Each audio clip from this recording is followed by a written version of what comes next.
Antes de reis, antes de coroas, havia apenas silêncio e medo.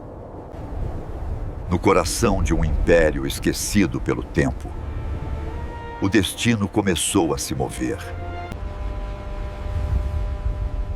Um lugar onde poder e morte caminhavam lado a lado. Suzã, a capital do império mais poderoso da Terra. Um lugar onde segredos eram mais letais que espadas. E onde uma única decisão poderia condenar um povo inteiro. Mas ninguém estava preparado para o que viria a seguir. Essa é a história de Esther. Nas sombras do Império Persa, onde o sol queimava como fornalha e o poder do rei decidia entre a vida e a morte com um simples aceno, vivia uma história que o tempo quase apagou. Era o 3º ano do reinado de Assuero, o grande rei, filho de Dário, senhor de 127 províncias, desde a Índia longínqua até as fronteiras da Etiópia. Seu trono não era apenas de ouro, era de medo. Ninguém ousava questioná-lo. Ninguém ousava olhá-lo nos olhos por mais de um segundo. E foi nesse mundo de opulência cruel que o destino de um povo inteiro começou a ser tecido nas trevas. Assuero, embriagado pela própria grandeza, ordenou o maior banquete que o mundo já vira, 180 dias. 180 dias de excessos que fariam qualquer homem comum perder a sanidade. Príncipes, governadores, generais e nobres de todas as províncias foram arrastados para Suzã. O palácio reluzia como um sonho febril.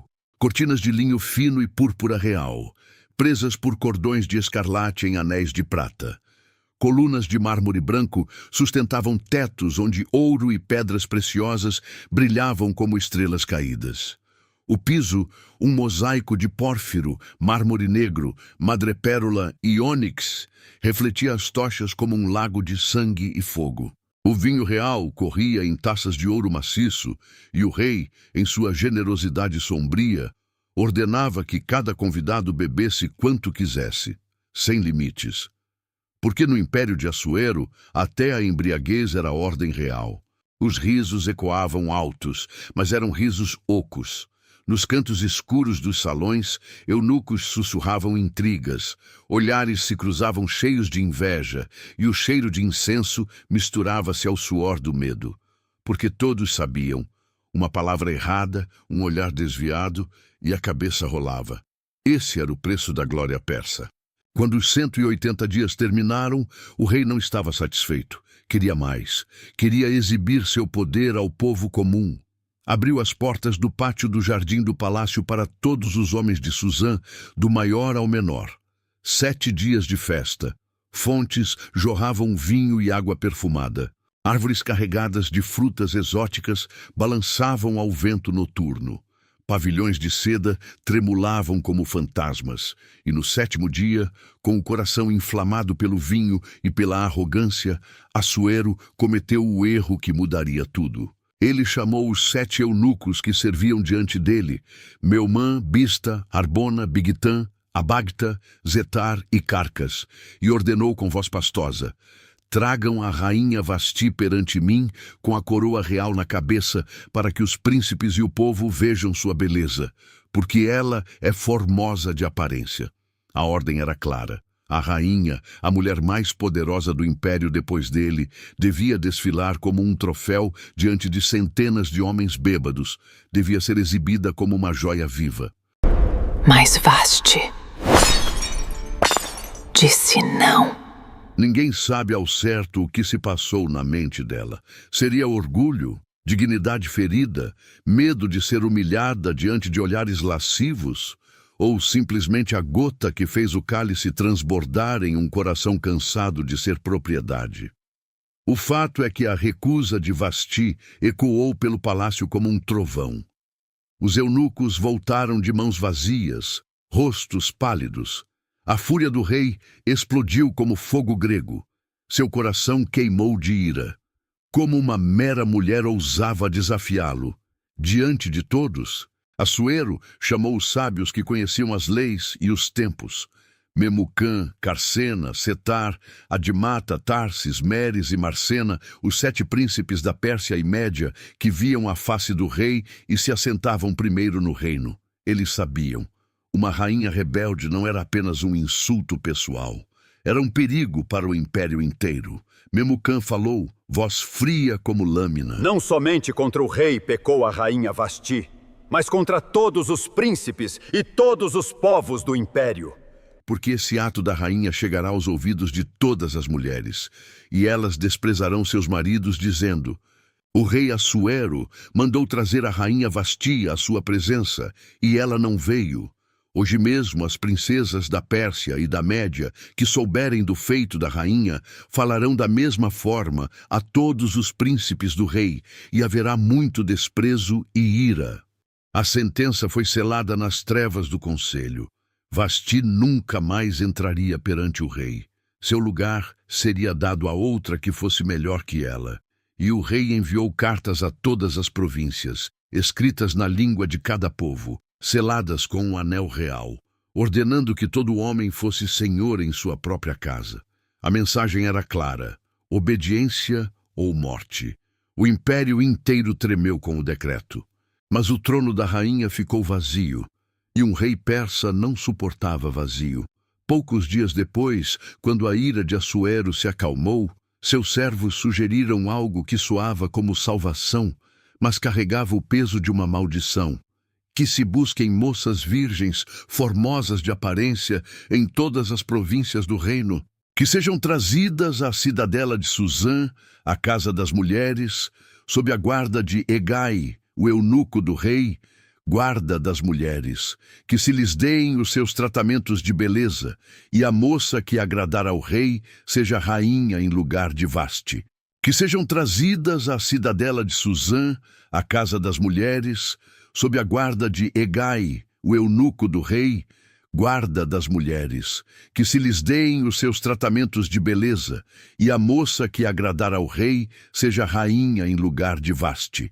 O decreto saiu. Por todo o império, mensageiros a cavalo galoparam como sombras da morte. Moças eram arrancadas de suas casas, de seus amores, de suas famílias. Algumas choravam em silêncio, outras sonhavam com a coroa. Todas sabiam, o harém de Suzã era uma jaula dourada. Beleza era moeda, recusa era suicídio. E foi assim que nas ruas estreitas e poeirentas de Suzã, entre os judeus que haviam sido deportados de Jerusalém muitos anos antes por Nabucodonosor, um homem chamado Mardoqueu, filho de Jair, da tribo de Benjamim, viu sua vida mudar para sempre. Ele criara Hadassa, a filha de seu tio, porque ela era órfã de pai e mãe. A jovem era formosa de porte e de aparência, uma beleza que não vinha apenas da carne, mas de algo mais profundo, algo que o destino guardava nas sombras. Mardoqueu a chamava de Ester. Quando o edito real chegou ao bairro judeu, os soldados não pediram permissão. Ester foi levada, arrastada para o palácio, entregue nas mãos de Hegai, o guardião do harém. Ela não lutou, não chorou diante deles, apenas olhou para trás uma última vez, encontrando os olhos de Mardoqueu, que sussurrou uma promessa silenciosa: eu estarei aqui, sempre. O harém a esperava, e com ele os segredos, as rivalidades, as unções de mirra e óleo de perfume que duravam meses. Mas ninguém, nem o rei, nem Hegai, nem as outras moças, sabia que aquela jovem judia carregava nas veias o sangue de um povo marcado para a destruição. O destino, nas trevas do palácio, já começava a girar sua roda invisível. E a história estava apenas começando. Ester foi engolida pelo harém como uma gota de sangue caindo em um mar de seda e ouro. A casa das mulheres era um mundo à parte, luxuoso, perfumado, mas sufocante. Portas pesadas de cedro trancadas por dentro e por fora. Eunucos armados vigiavam cada corredor. Ali, a beleza não era um dom, era uma arma, uma prisão e, muitas vezes, uma sentença de morte lenta. Hegai, o eunuco responsável por todas as moças, era um homem de olhar frio e calculista. Ele conhecia cada segredo do palácio, cada fraqueza do rei, cada capricho que podia custar uma vida. Quando Esther foi apresentada a ele, algo mudou em seu rosto endurecido. Não era apenas a beleza dela, havia muitas belas ali.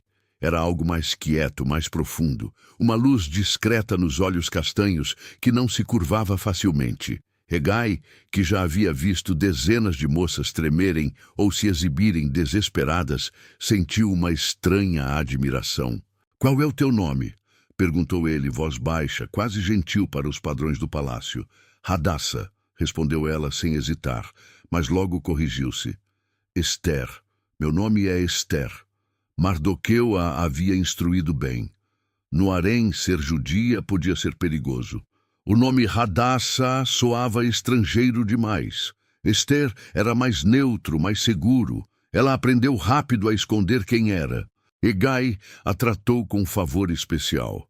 Deu-lhe as melhores acomodações na casa das mulheres, 7 moças escolhidas para servi-la, e o melhor tratamento de beleza. Durante 12 meses, o ritual era o mesmo para todas. 6 meses com óleo de mirra para purificar a pele, e 6 meses com perfumes e ungüentos preciosos. Mas para Esther, Hegai acelerou o processo. Ele queria que ela brilhasse mais rápido. Queria que o rei a notasse. Enquanto as outras moças competiam com ciúmes venenosos, pintando os lábios de vermelho sangue e adornando-se com joias roubadas de sonhos alheios, Esther permanecia quieta. Ela não pedia nada além do que lhe era dado. Não falava de sua origem. Não se gabava. Apenas observava, aprendia. E nas noites longas, quando o silêncio do palácio era quebrado apenas pelo vento uivando entre as colunas, ela se lembrava das palavras de Mardoqueu. "Não conte a ninguém que és judia. O tempo revelará o que deve ser revelado." Mardoqueu, por sua vez, não descansava. Todos os dias, ele caminhava diante do pátio da casa das mulheres, inquieto como um lobo rondando a jaula. Ele não podia entrar, mas podia esperar. E esperava. Quando as moças saíam para o banho ou para os jardins vigiados, ele procurava notícias. Um olhar, um sussurro, um servo subornado. Até que, certa noite, um dos eunucos mais jovens lhe trouxe uma mensagem curta. "Ela está bem. Hegai a favorece, o rei ainda não a viu." Mas o palácio nunca dormia.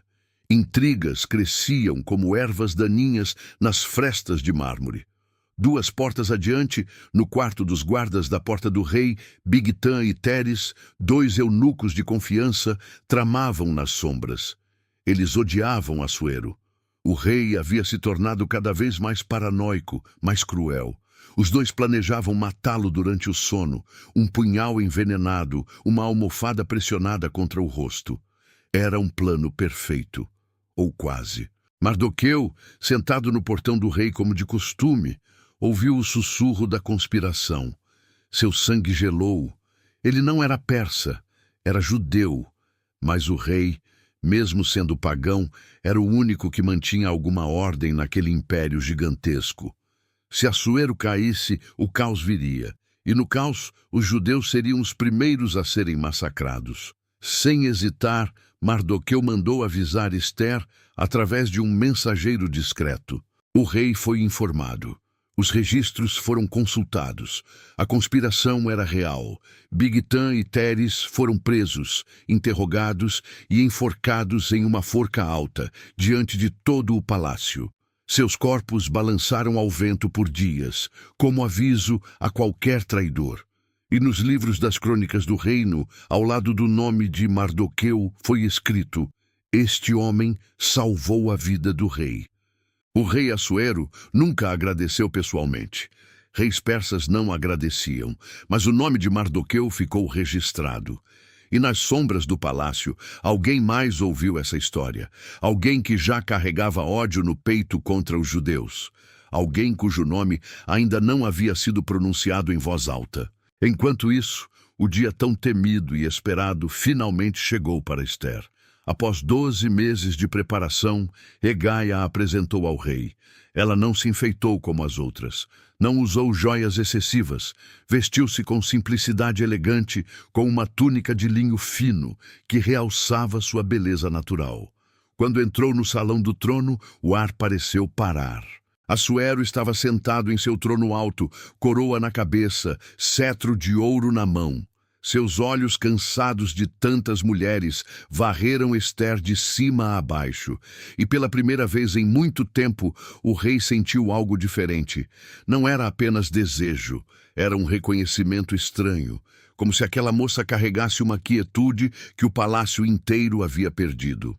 Ele estendeu o cetro de ouro em sua direção, o gesto que significava vida. Esther aproximou-se e tocou a ponta do cetro com os dedos trêmulos. O rei sorriu, um sorriso raro, quase humano.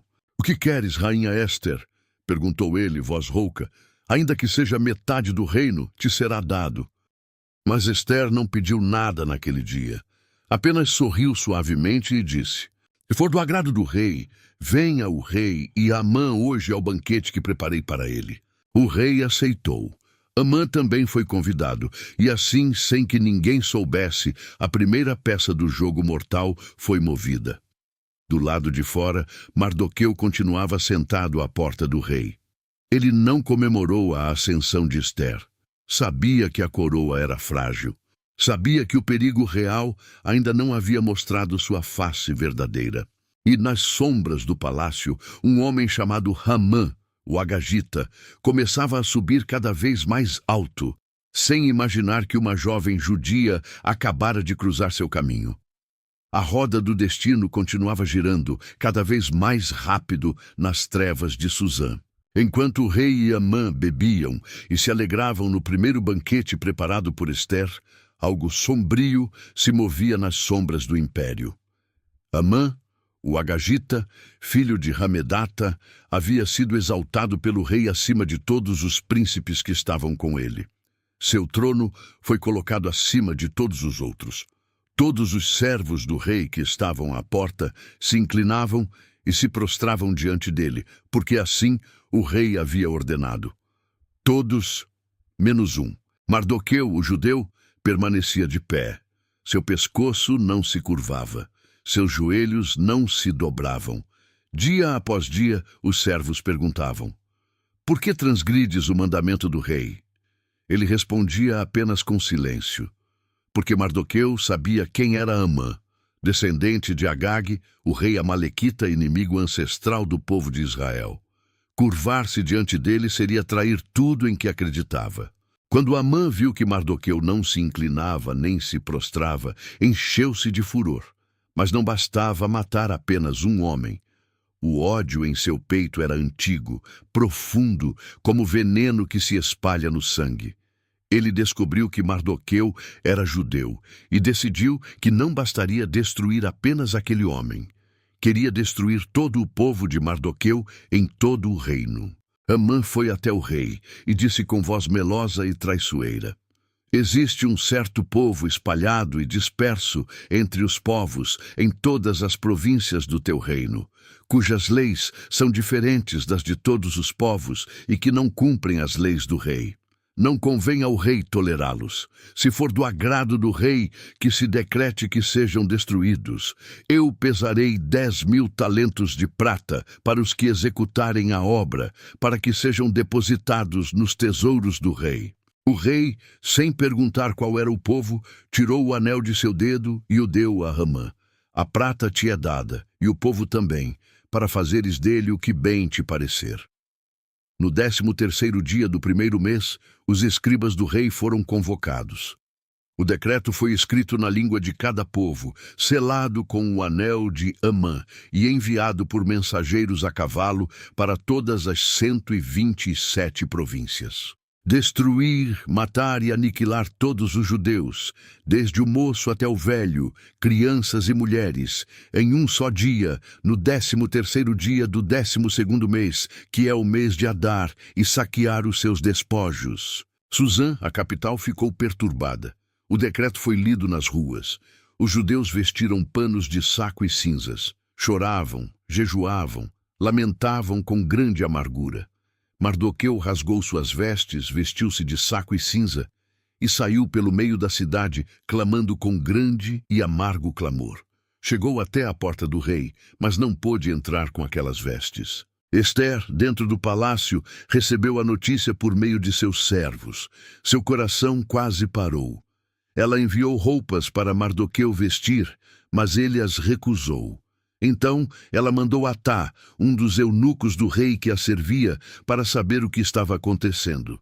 Atá voltou com as palavras de Mardoqueu, o decreto completo, uma cópia do édito de destruição e uma ordem clara. Vai, fala com Ester, e dize-lhe que entre ao rei e suplique por seu povo. Ester tremeu. Ela respondeu: todos os servos do rei e o povo das províncias sabem que qualquer homem ou mulher que entrar ao rei no pátio interior sem ser chamado, uma só lei há para ele: morrer. Somente aquele a quem o rei estender o cetro de ouro viverá. E eu não fui chamada para entrar ao rei nestes 30 dias. A resposta de Mardoqueu foi como um golpe frio. Não imagines que por estares na casa do rei, só tu escaparás entre todos os judeus, porque se de todo te calares agora, socorro e livramento virão de outra parte para os judeus, mas tu e a casa de teu pai perecereis. E quem sabe se não foi para um tempo como este que chegaste ao reino? Ester entendeu. O medo ainda queimava em seu peito, mas algo maior tomou conta.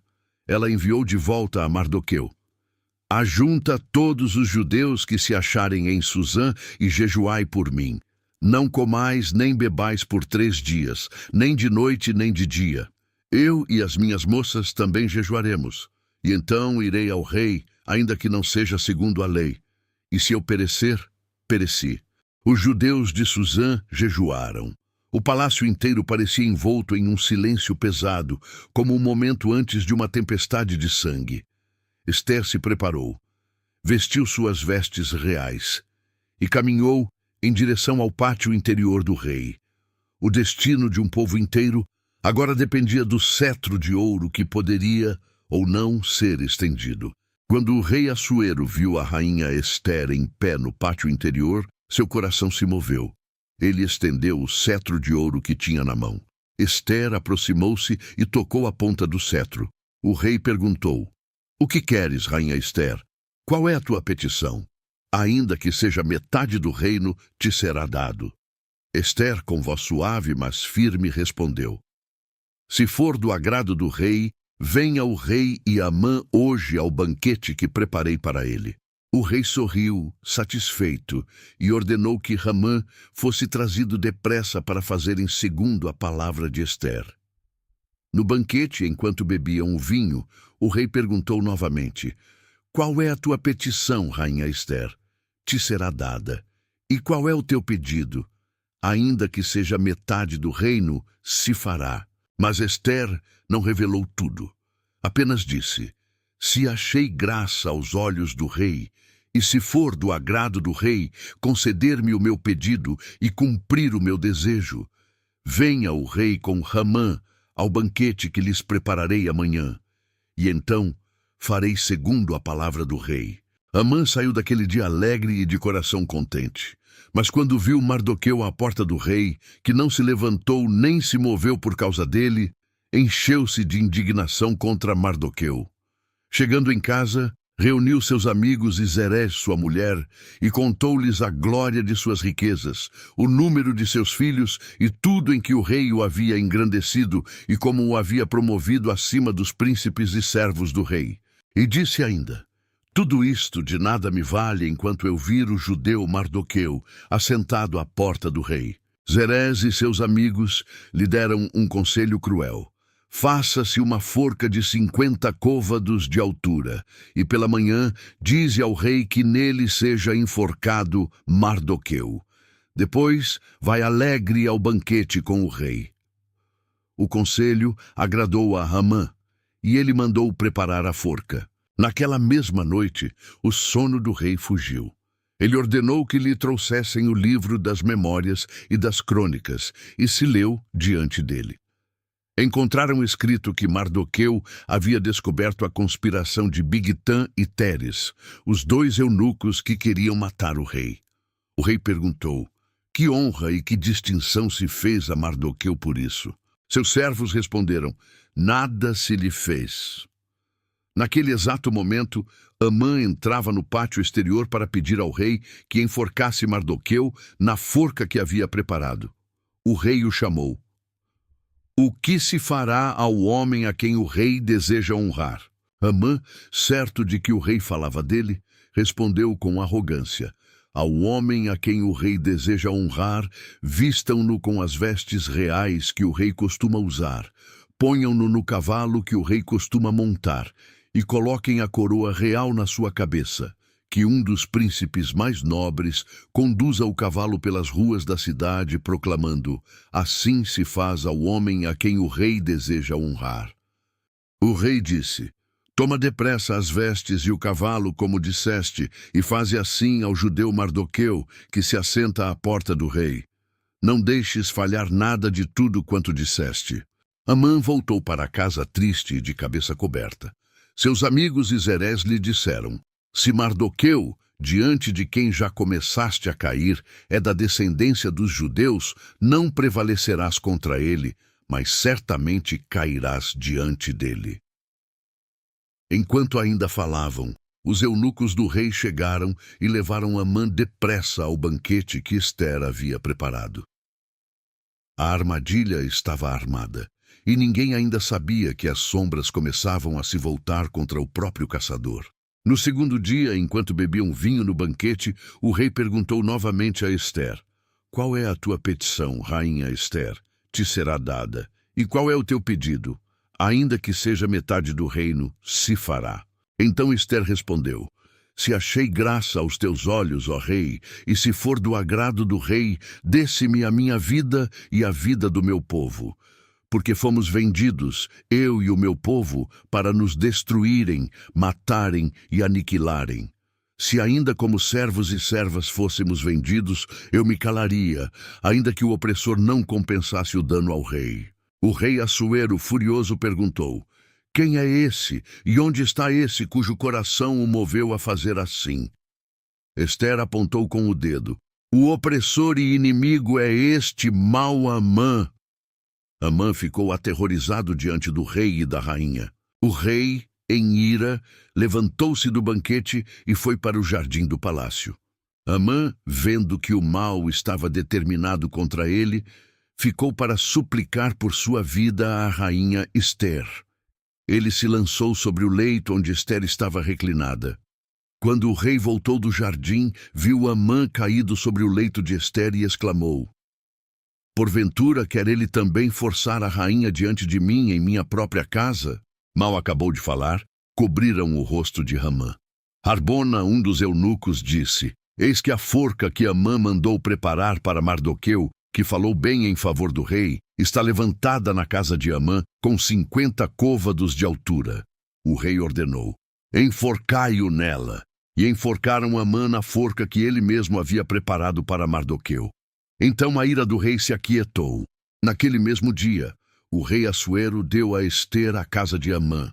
E Mardoqueu veio perante o rei, porque Ester havia revelado o que ele era para ela. O rei tirou o anel que havia tomado de Amã e o deu a Mardoqueu. Ester o pôs sobre a casa de Amã. Mas o decreto contra os judeus ainda existia. As leis dos medos e persas não podiam ser revogadas. O perigo permanecia como uma sombra que não se dissipava. Ester tornou a falar perante o rei.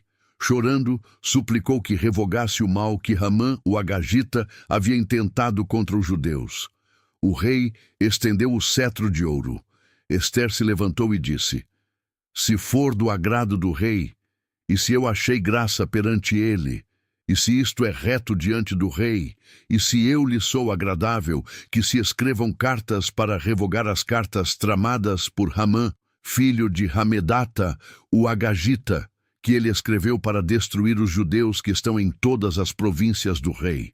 O rei respondeu a Ester e a Mardoqueu: escrevei aos judeus como vos parecer bem em nome do rei, e selai com o anel do rei. Mardoqueu escreveu em nome do rei Assuero e selou com o anel real.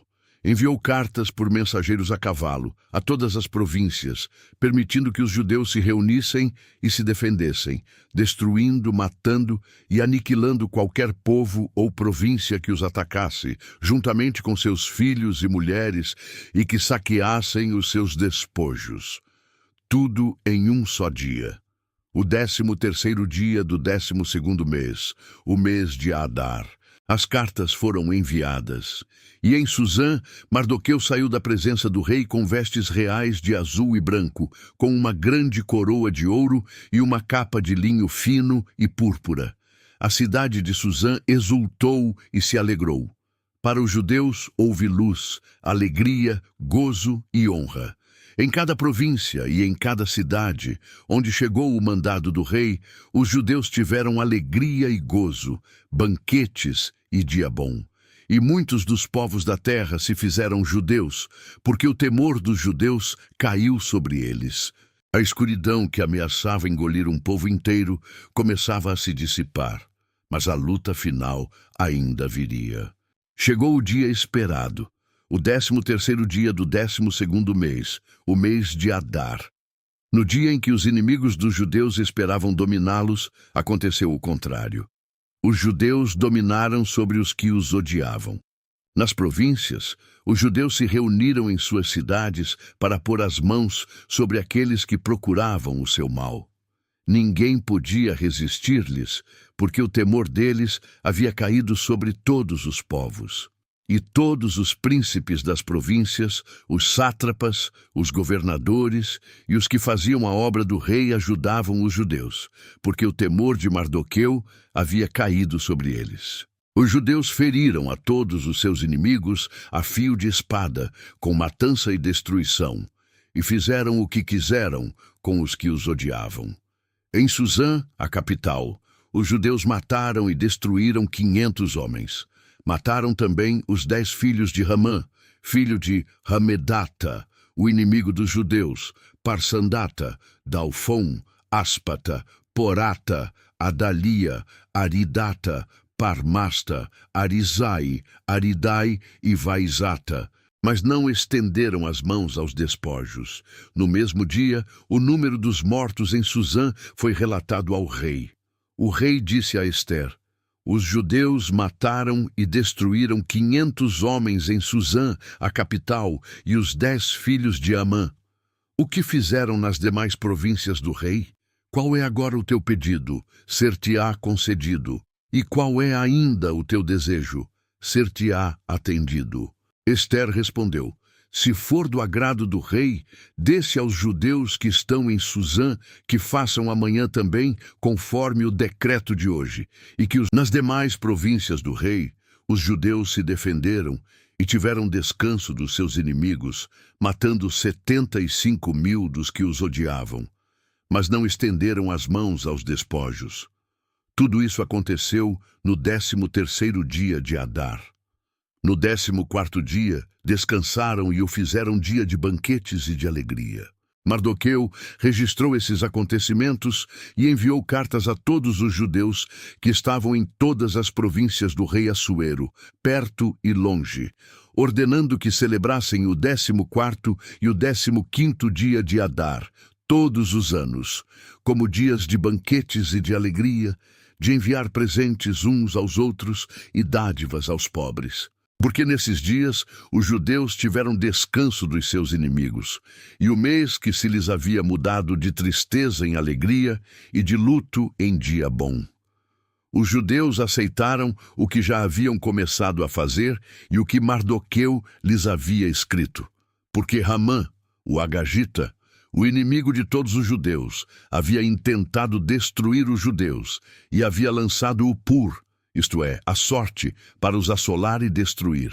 Mas quando Ester veio perante o rei, ele ordenou por cartas que o mau desígnio que Amã intentara contra os judeus recaísse sobre a sua própria cabeça e que enforcassem a ele e a seus filhos na forca. Deus estabeleceram e tomaram sobre si, sobre a sua descendência e sobre todos os que se unissem a eles, que não deixariam de celebrar esses 2 dias. Esses dias deviam ser lembrados e celebrados de geração em geração, em todas as famílias, em todas as províncias e em todas as cidades. E os dias de Purim nunca deveriam deixar de ser observados entre os judeus, nem a memória deles perecer entre os seus descendentes. Porque Mardoqueu, o judeu, era o segundo depois do rei Assuero, e grande para com os judeus, e querido da multidão de seus irmãos, procurando o bem do seu povo e falando pela paz de toda a sua descendência. Ester, a rainha filha de Abiail, e Mardoqueu, o judeu, confirmaram com toda a autoridade esta segunda carta sobre Purim. Enviaram cartas a todos os judeus, às 127 províncias do reino de Assuero, com palavras de paz e de verdade, para confirmarem estes dias de Purim nos seus tempos determinados, como Mardoqueu, o judeu, e a rainha Ester lhes haviam estabelecido, e como eles mesmos já haviam tomado sobre si e sobre a sua descendência, com jejuns e lamentos. O mandado de Ester confirmou estas coisas de Purim e se escreveu no livro. Assim terminou a história, que começou com uma recusa real, um banquete de excessos e um trono vazio. Uma jovem judia órfã, levada contra sua vontade para um harém dourado, tornou-se rainha. Um homem fiel que se recusou a se curvar diante do mal, salvou primeiro o rei e depois seu povo.